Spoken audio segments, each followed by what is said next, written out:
नमस्कार दोस्तों, आपका आनंद नॉलेज ओशन में हार्दिक स्वागत है।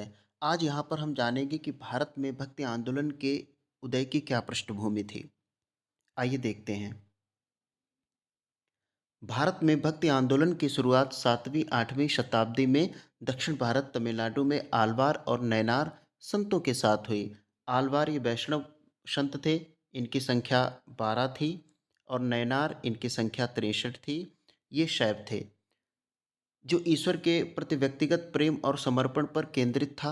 यह आंदोलन 12वीं शताब्दी के बाद कर्नाटक और महाराष्ट्र होते हुए उत्तर भारत में फैला और 15वीं-17वीं शताब्दी के बीच तुलसीदास, मीराबाई, चैतन्य महाप्रभु और गुरु नानक देव जैसे संतों के साथ अपने चरम पर था, जिसने जाति भेद को मिटाने और सभी के लिए आध्यात्मिकता का मार्ग खोलने पर जोर दिया।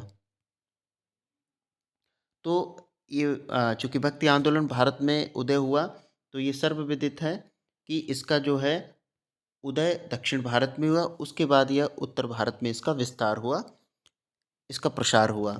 तो आइए अब हम जानते हैं कि किस विद्वान की क्या मान्यता है, भक्ति आंदोलन के उदय के पीछे क्या कारण है। George Grierson, weber, Burnley, Bhandarkar कहते हैं भारत में भक्ति आंदोलन ईसाई प्रभाव है। ताराचंद अरबी की देन मानते हैं। आबिद हुसैन मुस्लिम संस्कृति के संपर्क का परिणाम मानते हैं। प्रोफेसर इरफान हबीब अवर्णों की आर्थिक स्थिति में सुधार का कारण मानते हैं।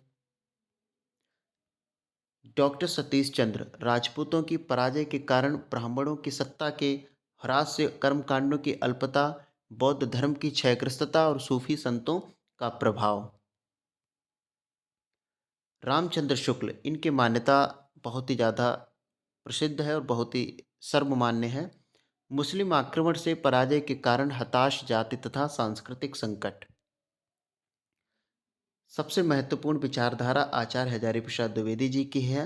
ये मानते हैं अगर इस्लामी आक्रमण की देन भक्ति आंदोलन होता तो इसका उद्भव उत्तर भारत में होना चाहिए था। बिल्कुल सही है। जैसा कि हम जानते हैं कि भक्ति आंदोलन का उदय दक्षिण भारत से हुआ, किंतु आरंभ दक्षिण भारत में हुआ।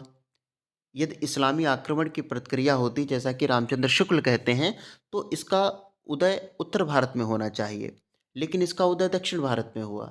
साथ ही भक्ति काव्य में हताशा या निराशा का भाव नहीं, बल्कि उत्साह और जिजीविषा का काव्य है। भारतीय चिंताधारा का ये स्वाभाविक विकास है। यानी आचार्य हजारी प्रसाद द्विवेदी मानते हैं कि भक्ति आंदोलन भारत की संस्कृति की, उसकी विचारधारा का स्वाभाविक विकास है। इसमें किसी भी आक्रमण की कोई प्रतिक्रिया नहीं है। मुक्तिबोध ऐतिहासिक सामाजिक शक्तियों के रूप में जनता के दुख व कष्टों से हुआ, ऐसा मानते हैं। रामविलास शर्मा, भक्ति आंदोलन एक जाति और जनवादी आंदोलन है, ये मानते हैं। तो इस प्रकार हमने सभी विद्वानों के कथन को देखा, उनके मतों को देखा, उन्होंने किन कारणों को, उस समय की किन परिस्थितियों को भक्ति आंदोलन का उदय के कारण माना, वो हमने यहाँ पर देखा। तो उम्मीद है आपको ये वीडियो अच्छा लगा होगा। मिलते हैं अगले वीडियो में, तब तक के लिए नमस्कार। जय हिंद, वंदे मातरम।